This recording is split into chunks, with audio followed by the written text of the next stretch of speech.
Arkadaşlar selamlar. Doçentlik kriterlerinden devam ediyoruz. Çok soru geliyor bu konuda. Özellikle predatör dergiler çok muallak ve soru işareti olduğu için bu konuda özelden de bana çok yazanlar oluyor. Ya hocam predatör dergi yani yağmacı dergi olup olmadığını nasıl anlayacağız? Bir türlü bunu kafamda oturtamadım diyorlar. Ki normal. Çünkü üniversiteler arası kurulun yaptığı çok böyle bulanık bir açıklama var. O bulanık açıklamadan her dergiyi predatör ya da yapabilirsin yani çok basit olarak. Peki, şimdi bu konu üzerinde birazcık değinmek istiyorum. Bize gelen soruların başında bu dergilerin bir listesi yok mu? Nasıl ulaşabiliriz? Oluyor. Belirttiğim gibi böyle bir liste maalesef yok. Bunu ortaya atan yok dahi bir liste hazırlayıp resmi olarak söylemediğinden dolayı arkasında duramıyor. Sizin hakemlerin ellerine bırakıyor. Yani hakemler isterse open access olan bir dergiyi dahi para aldığı için predatör olarak kabul edebilir.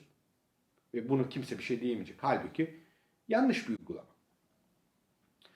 Çünkü YÖK'ün verdiği tanımda para alan tüm dergiler bu sınıfa giriyor. YÖK'ün ya da YÖK'ü ve YÖK'ün açıklamasını bir kenara bırakalım ve gerçekten predatör dergiler nedir, nasıl bulabiliriz buna bakalım.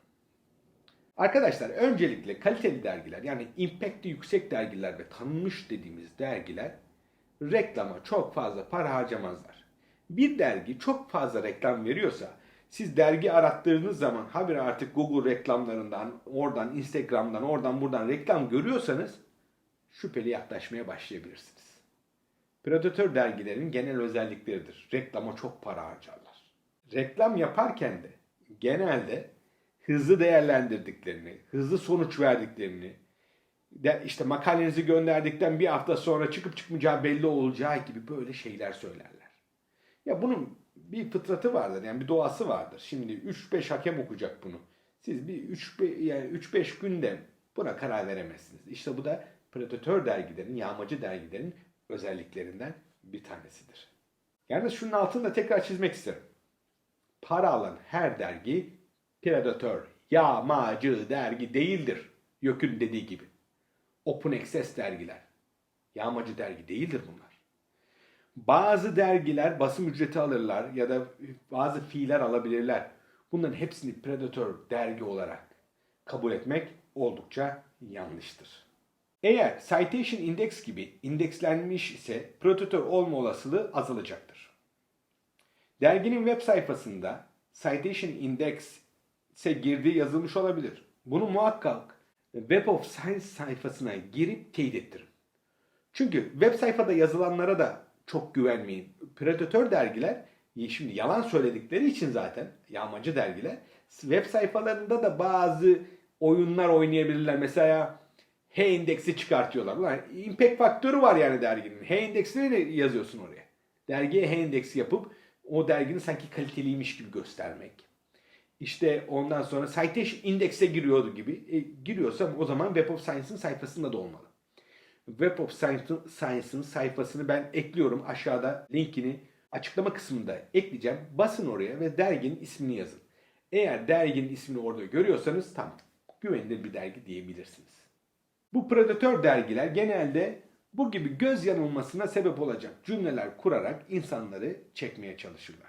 Dolayısıyla derginin verdiği bilgiye kesinlikle ve kesinlikle güvenmeyiniz, hep teyit ediniz. O derginin verdiği bilgileri farklı kaynaklardan muhakkak araştırınız. Zaten bu noktada derginin bir açığını yakaladıysanız o dergiyi direkt gündeminizden kaldırmanızda yarar olacaktır. Çünkü bir şüphe vardır. Sizin o kadar sene uğraştığınız makalenizi şüpheli bir dergiye göndermek istemezsiniz. Sonuçta hiçbir puan almama gibi bir durumda söz konusu olabilir. Bu konuda lütfen dikkatli olalım.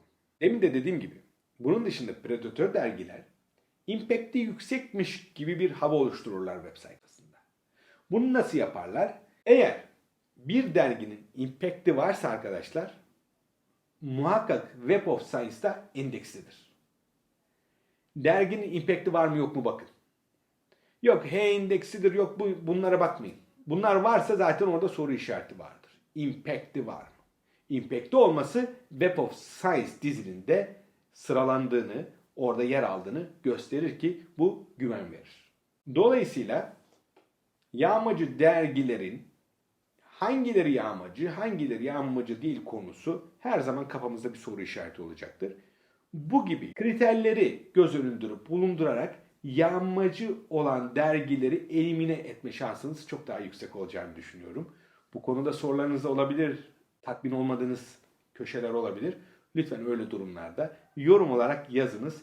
Birlikte tartışalım, birlikte açığa kavuşturmaya çalışalım. İyi günler dilerim.